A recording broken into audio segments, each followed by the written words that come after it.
அப்படிப்பட்ட ஆயுதத்தை இந்திரனிடமிருந்து நீ பெற்றுக்கொள்ள வேண்டும். சரி பகவான், நீங்கள் சொல்வது போலவே நான் நடந்து கொள்கிறேன். பொழுது புலர்ந்தது.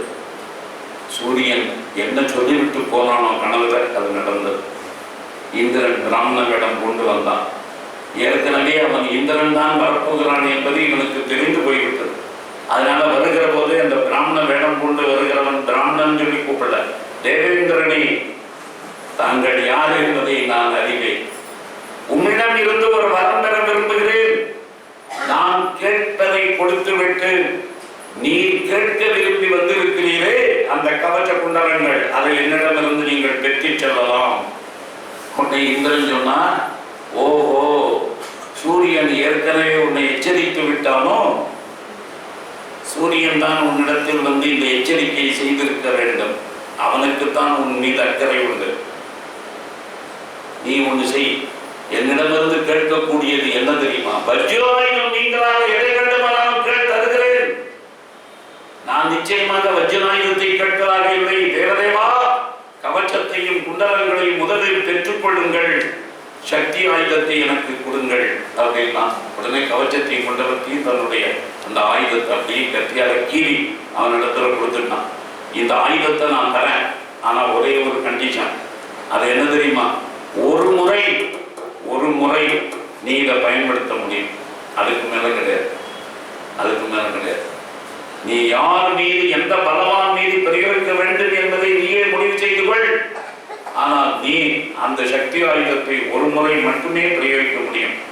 அப்படி உனக்கு ஆபத்தில் நேராத காலத்தில் இந்த சக்தி ஆயுதத்தை பிரயோகித்தால் பலன் இருக்காது.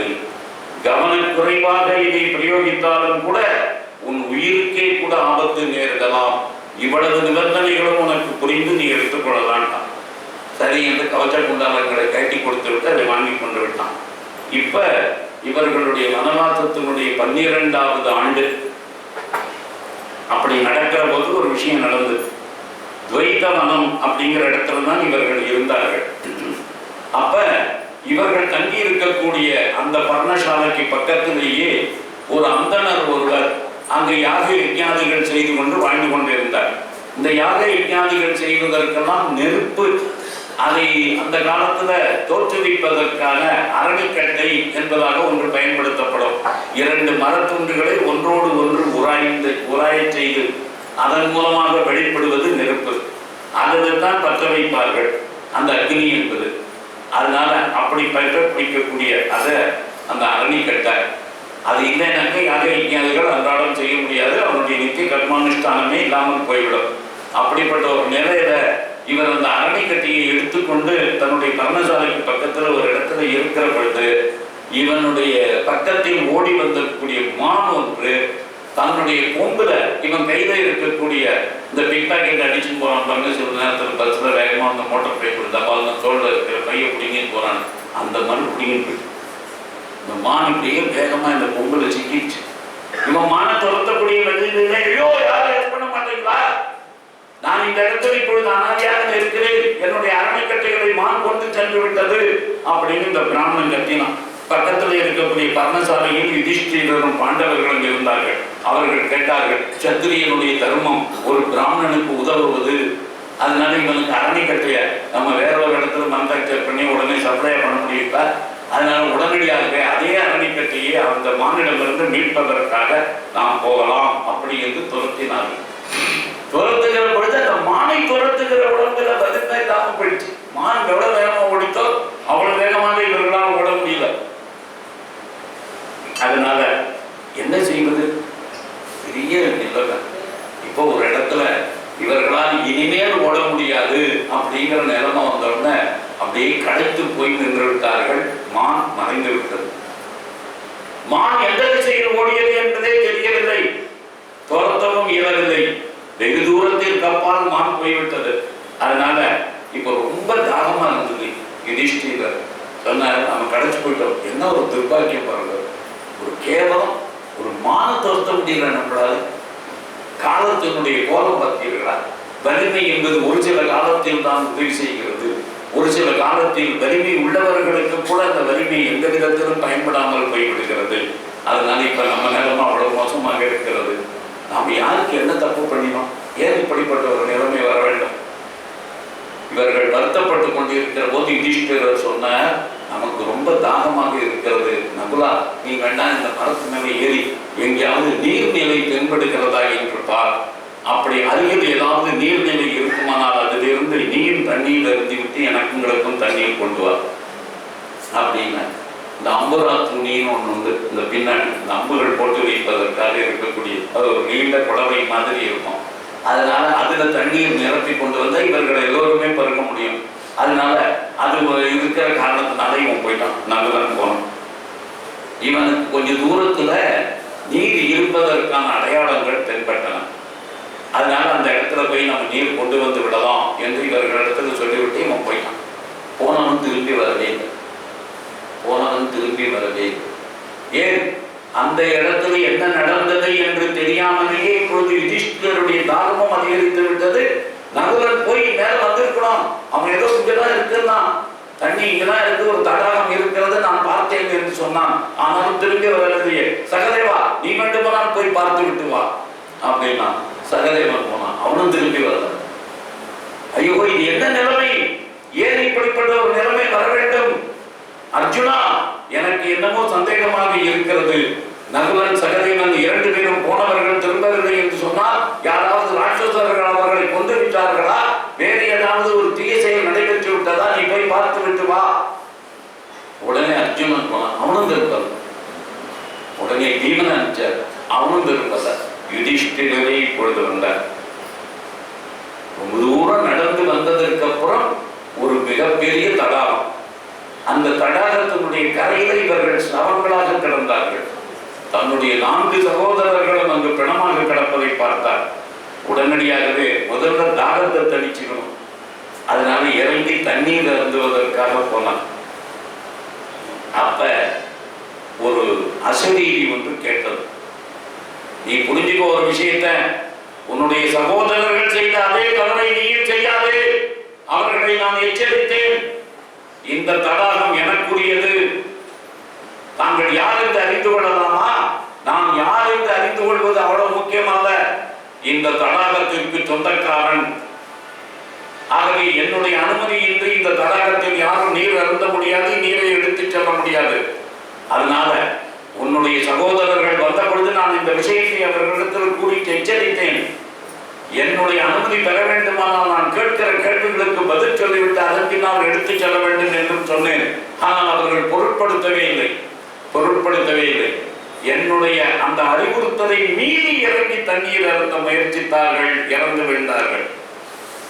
இப்ப 4 பேர் கதியும் அப்படித்தான் ஆச்சு. இப்ப ஒரு கதியும் அப்படி ஆகணும்னு நினைக்கிறியா? இல்ல உண்மையிலேயே நான் கேட்கிற கேள்விக்கு நீ பதில் சொல்வாயா? நிச்சயமா நான் தாங்கள் கேட்கக்கூடிய கேள்விகளுக்கு பதில் சொல்லிவிட்டு அதுக்கப்புறமே நான் நீர் அருந்துகிறேன். அதுல எந்த விதமான சந்தேகமும் கிடையாது. அதனால நீங்க சொல்லி அந்த மாதிரியே நான் செய்கிறேன் அப்படின்னா, நான் கேட்கக்கூடிய கேள்விகள் அனைத்திற்கும் பதில் சொல்ல வேண்டும். அந்த பதில் எனக்கு திருப்தி உடையதாக இருக்க வேண்டும். அதன் பின்னால் உனக்கு நீர் அருந்த அனுமதி உண்டு. கட்டாயம் யார் என்று தெரியாமலேயே நான் இதை அத்தனைக்கும் பதில் சொல்லுவேன். இப்ப ஏராளமான கேள்விகள். இது யட்ச பிரஷ்னம் என்பதாக மகாபாரதத்துல ஒரு தனி பகுதி. இந்த யட்ச பிரஷ்னம் அப்படி என்பது மட்டுமே ஒரு சொற்பொழிவாக நாம் வைக்க முடியும். இந்த யட்ச பிரஷ்னத்துல அவ்வளவு கேள்விகள், அவ்வளவு பதில்கள். மேலோட்டமாக பார்த்தால் சாதாரண கேள்வி, சாதாரண பதில். ஆனால் ஆழமாக பார்த்தால் தத்துவார்த்த கேள்விகள், தத்துவார்த்த விட. நீங்க இந்த யூடியூப்ல போயிட்டு யட்ச பிரஷ்னம் அப்படின்னு அடிச்சீங்கன்னா போதும். யாருக்கு அது தெரிஞ்சுக்கணுங்கிற ஆசை இருக்கோ அவர்கள் யூடியூப்ல போய் யட்ச பிரஷ்னம் அப்படின்னு நீங்க அடிச்சீங்கன்னா ஏகப்பட்ட சொற்பொழிவுகள், ஏகப்பட்ட தகவல்கள். மகாபாரதத்தில் இருக்கிற யட்ச பிரஷ்னம் சம்ஸ்கிருதத்துல, தமிழ்ல எல்லாமே கொட்டும். அதனால நீங்க அதை தெரிஞ்சீங்க. ஆனா இங்க ஒரு கேள்வி, அதாவது எல்லா கேள்வியும் சொல்ல முடியாதாலும் நான் ஒரு கேள்விக்கு இந்த இடத்துல இவர் என்ன பேசினார் அப்படிங்கிறத நான் சொல்லணும். பல கேள்விகள் கேட்கலாம். இன்னைக்கு நான் ஏன் இந்த கேள்வியை தேர்ந்தெடுத்தேன்னா, நேற்றுக்கு தான் பிராமணன் யார் அப்படிங்கிற விஷயத்தை பற்றி நான் சொன்னேன். இது பல இடங்களில் மகாபாரதத்தில் வருகிறது. அந்த இடங்களில் எச்ச பிரச்சனத்திலும் கூட இது வருகிறது. அதுக்கெல்லாம் சேர்த்து இப்ப தெரிஞ்சுங்கன்னு இன்னைக்கு சொன்னேன்.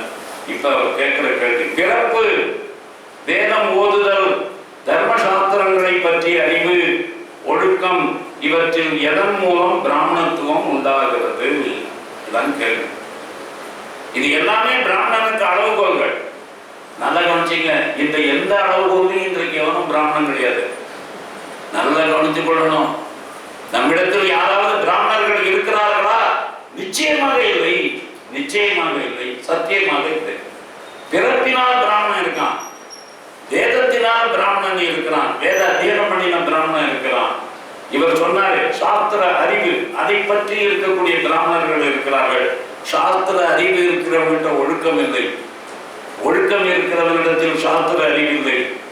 பிறப்பினால் பிராமணனாக இருக்கிறவன் வேதம் ஓதுவது இல்லை. இப்படி எந்த விதத்திலே மெஷரிங் ராடில போட்டு பார்த்தாலும் கூட உங்களுக்கு அக்கம் பக்கத்தில் இருக்கக்கூடிய பிராமண ஜாதியை சேர்ந்த சொற்பால் பிராமின்ஸ், அதுல யாருமே தன்னை பிராமணன் என்பதாக மாறுதட்டி சொல்லிக் கொள்வதற்கு எதுவுமே கிடையாது, மருந்துக்கு கூட கிடையாது. இதுல எது முக்கியம்? அதாங்க எது முக்கியம்? இப்ப வேதமே ஓதல சார், வேதமே ஓதல, சாஸ்திர அறிவும் இல்லை, பிறப்பினாலும் அவன் அப்படிப்பட்ட ஆளு இல்லை, ஆனாலும் அவன் பிராமணனா இருக்க முடியுமா? அதான் கேள்விங்க. முக்கியமான கேள்வி பாயிண்ட்டுக்கு அந்த இடத்துல வரணும்.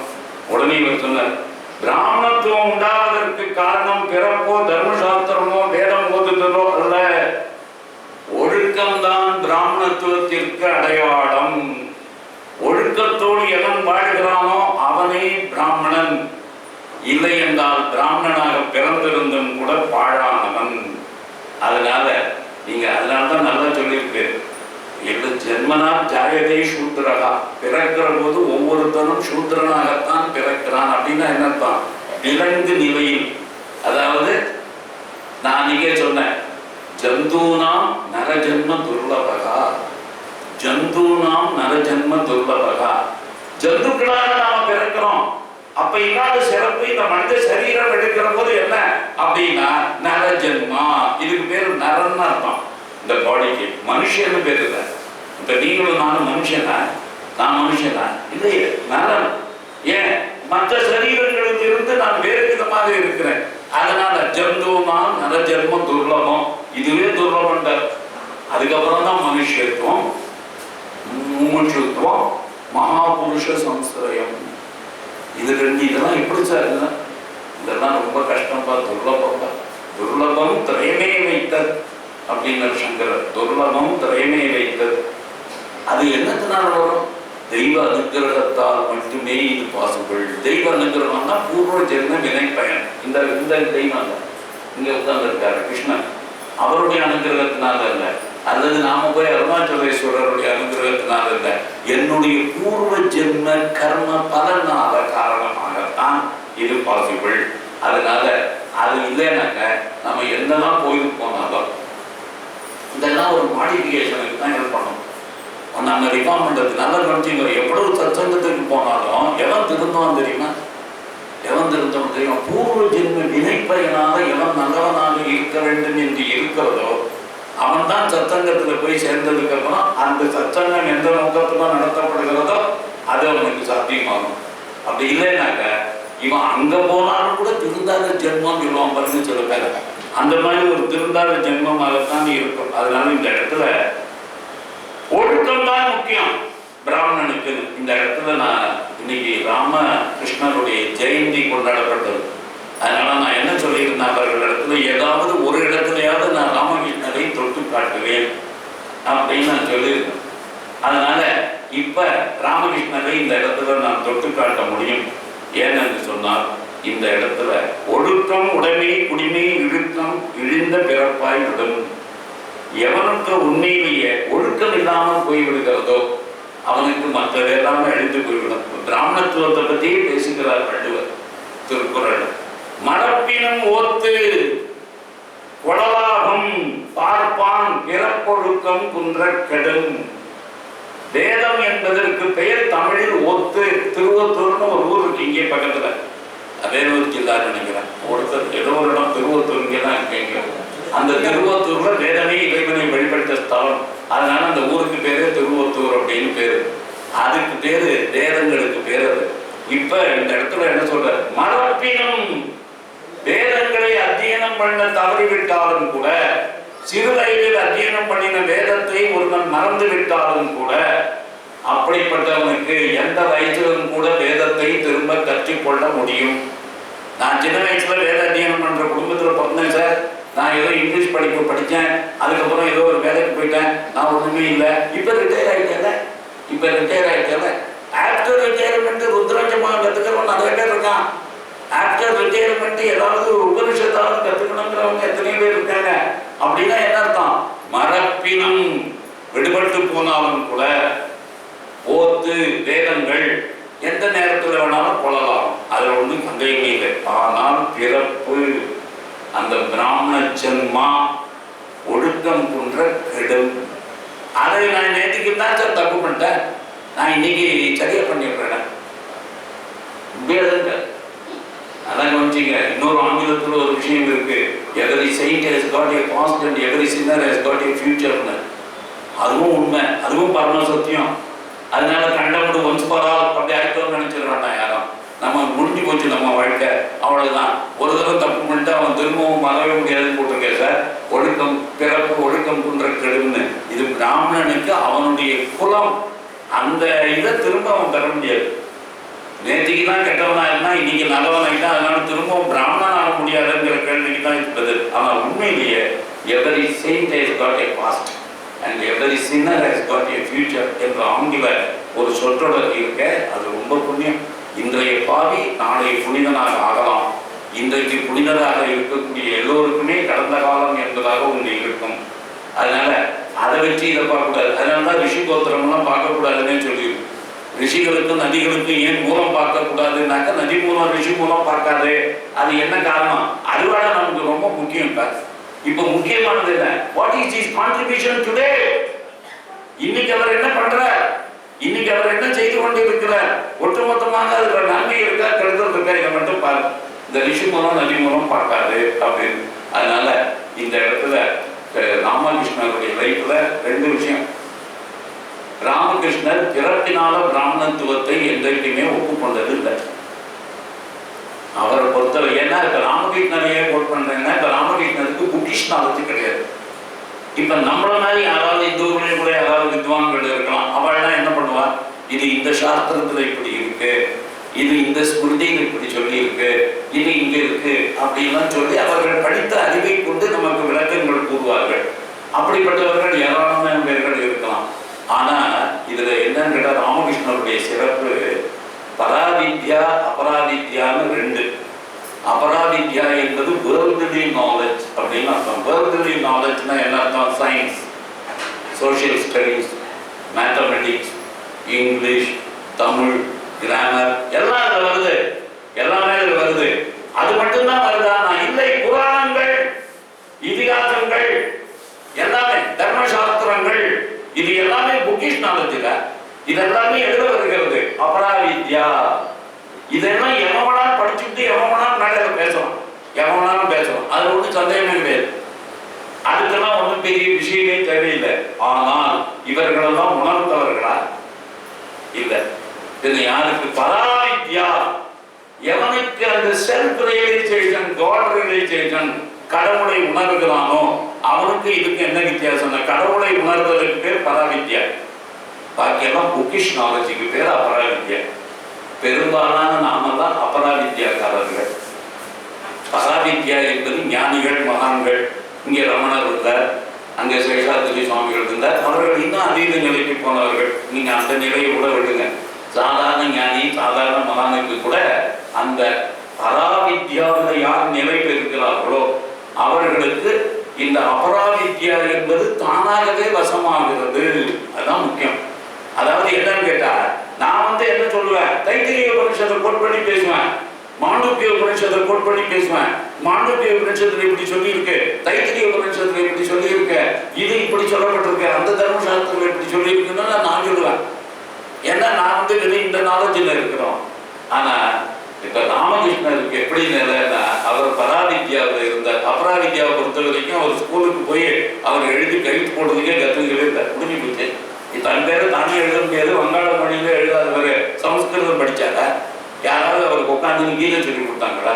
நாங்க சார் 700 ஸ்லோகம் நட்டு பண்ணி வைப்பீங்க என்ன அப்படின்னு சொன்னாரா? 700 ஸ்லோகமும் பாடாமல் தெரிந்தவரையும் உண்மையான பரம ஞானின்னு சொல்லுவியா? யாருக்கெல்லாம் இந்த திருக்குறள் முழுக்க மனப்பாடமாக இருக்கிறதோ அவர்கள் ஞானின்னு சொல்லுவோமா? இல்லை, அதெல்லாம் வெறும் புக்கிஷ் நாலேஜ்.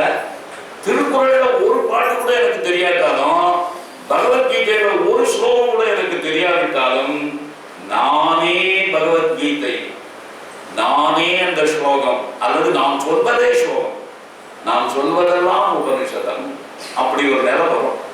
அதுதான் பராவித்யான்னு பேர். ராமகிருஷ்ணர் பேசியது அனைத்துமே உபனிஷதம். அதுக்குதான் அது பேரே ராமகிருஷ்ண உபனிஷதம்.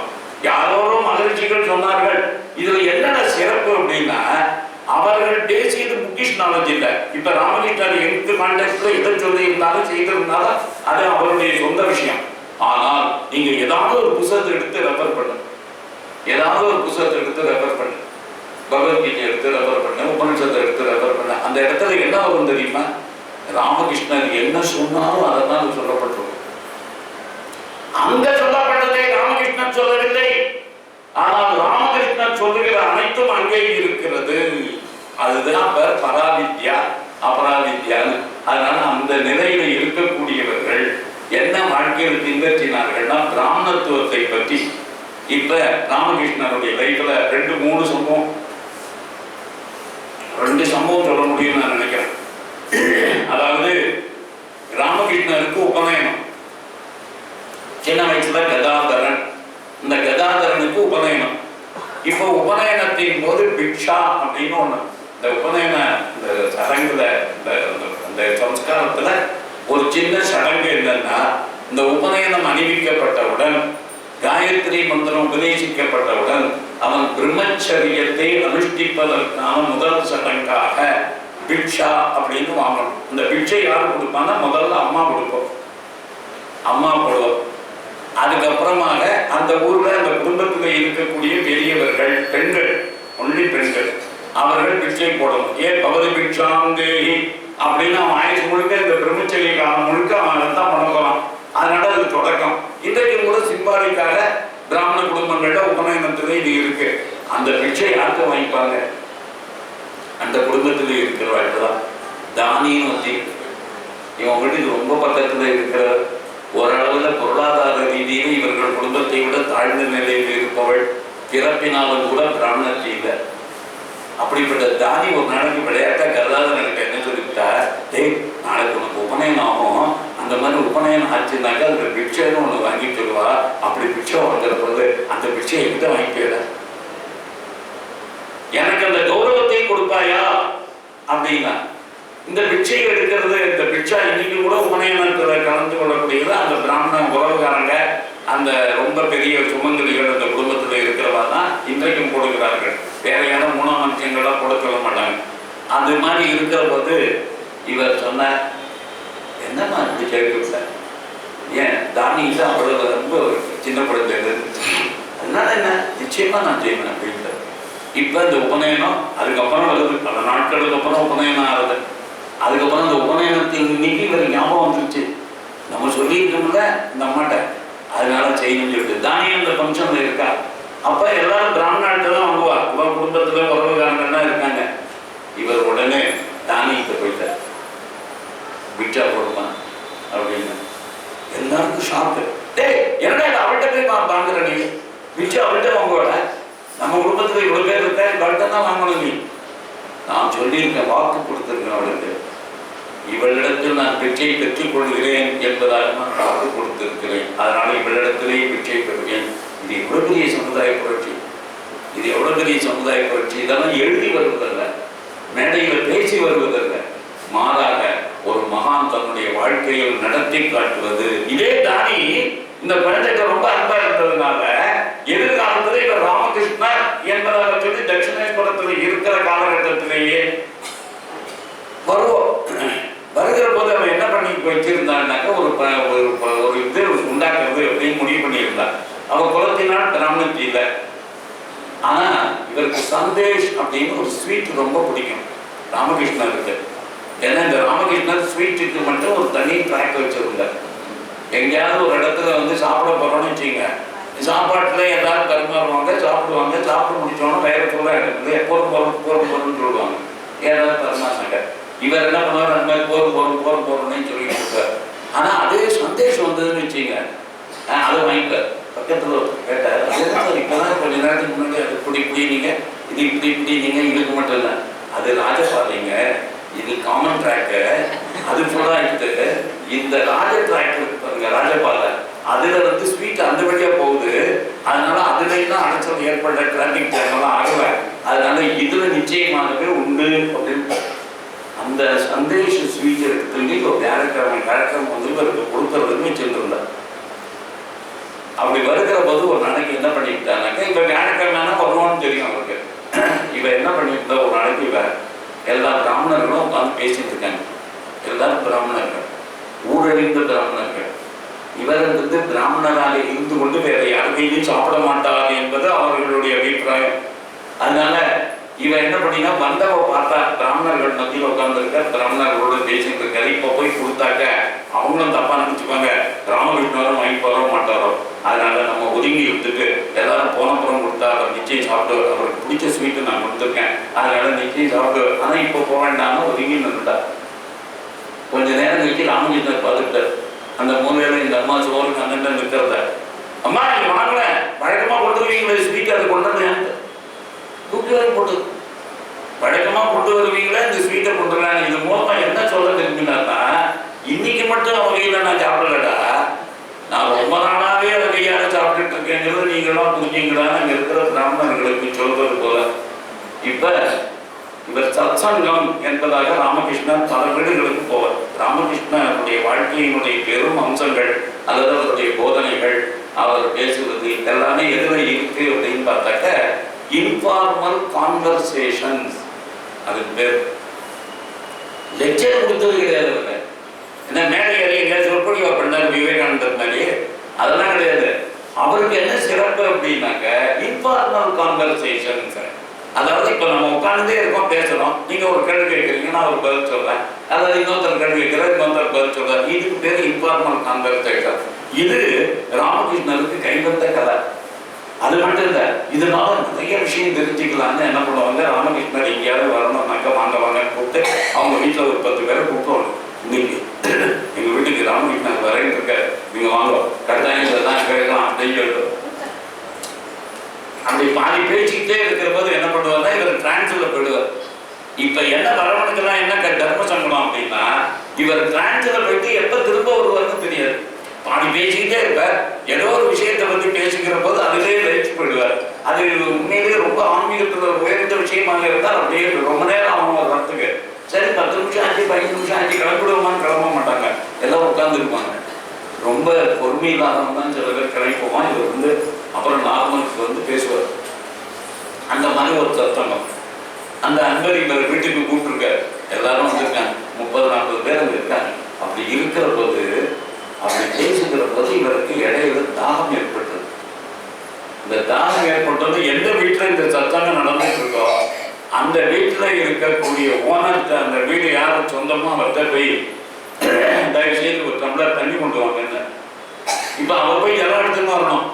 ஆனா அவர் ஏன் போல அப்படின்னாக்க, அவருக்கு நாம போய் உள்ள போய் தண்ணி எடுத்துன்னு வந்தா ஒரு 3 நிமிஷம் 5 நிமிஷம் வேஸ்ட் ஆகிடும்.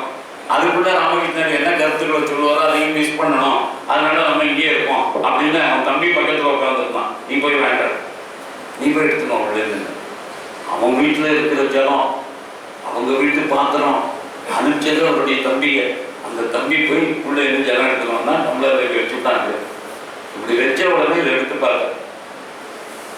பார்த்துக்கிட்டு திரும்ப இப்படி வச்சுக்கிட்டார், திரும்ப இப்படி வச்சுக்கிட்டார். இவனுக்கு நிறைய தரம் பக்கத்திலே உட்கார்ந்துருக்கான்.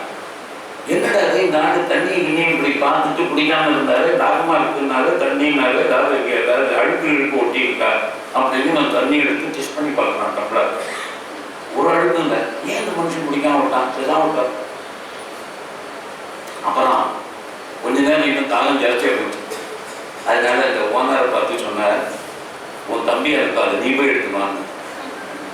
நல்லா கவனிச்சிங்க, ஒரே குடும்பம், ஒரே அம்மா அப்பா, அண்ணனை போய் கொண்டு வந்த, கொண்டு வந்தா அவன் தப்புல அப்படியே முடிச்சு விட்டார். அந்த டம்ளர் இப்படியெல்லாம் பார்க்கவும் இல்லை, ஒன்றும் இல்லை, கடகடான்னு குடிச்சு விட்டார். இப்போ நிறைய பேரும் சும்மா இருப்பாங்க. மற்ற நீங்களும் நானும் நிறைய எதுவும் போகாம அவருக்கு என்னப்பா அவர் மேலே நடந்துக்கிறா, நமக்கு என்னத்தை இருப்பான் தலைவர் போயிடுவோம். இந்த நாள் அப்படி இல்லை. ஆமா, எனக்கு ஒன்று புரிய மாட்டேங்குது, எதனால இவன் கொடுத்த போது குடிக்கிற அதே வீடு, அதே பானை, அதே தண்ணி, அதே கப்பை அப்படி இருக்கிற போது அதுலேயும் அசுத்தமே எதுவும் இல்லை, இவர் குடிக்கவே இல்லை. இப்போ இவன் கொண்டு கொடுத்தோன்னா பார்க்காமலே குடிக்கல. அதனால இவர் என்ன பண்ணார், சத்சங்கம் முடியறதுக்கு எப்படா காத்துட்டு இவர் கேட்டார்.